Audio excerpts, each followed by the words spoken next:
Hi అండి, అందరికీ నమస్కారం. Welcome back to my channel. ఈ వీడియోలో ఇప్పుడే అందిన వార్త అండి. ఏపీలో విశ్రాంత ఉద్యోగిపై కోర్టు షాకింగ్ తీర్పు అండి. మరి పూర్తి వివరాలు అయితే వీడియోలో తెలుసుకుందాం. వీడియో ఎక్కడైనా స్కిప్ చేయకుండా ఎండ్ వరకు చూడండి, అప్పుడు ఇన్ఫర్మేషన్ అర్థమవుతుంది. అలాగే వీడియో నచ్చినట్లయితే ఒక లైక్ చేయండి. సో ఒక వివరాలకు వచ్చినట్లయితే విశ్రాంత ఎస్ఐ అండి ఈయన. సో విశ్రాంత రిటైర్డ్ ఎస్ఐకి జరిమానాతో పాటు 6 నెలల సామాజిక సేవ చేయాలని నగరి కోర్టు గురువారం శిక్ష విధించింది.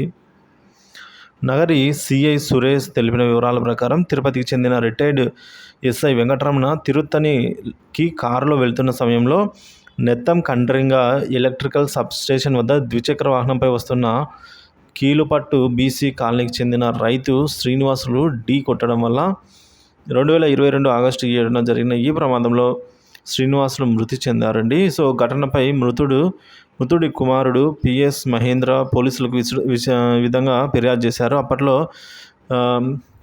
ఏఎస్ఐ నాగరాజు కేసు నమోదు చేసి దర్యాప్తు చేసి ఉండేవారు. సో ఈ case Nagari junior civil magistrate కోర్టులో గురువారం తుది విచారణకు రాగా నేరం నిరూపితమైంది. దీంతో జడ్జి విష్ణువర్మ మృతుడి కుటుంబానికి 10,000 రూపాయల నష్టపరిహారాన్ని చెల్లించి 6 నెలల పాటు స్థానిక ప్రభుత్వ ఆసుపత్రిలోనే సామాజిక సేవ అయితే చేయాలి అని విశ్రాంత ఎస్ఐ వెంకటరమణకు శిక్ష విధించారు.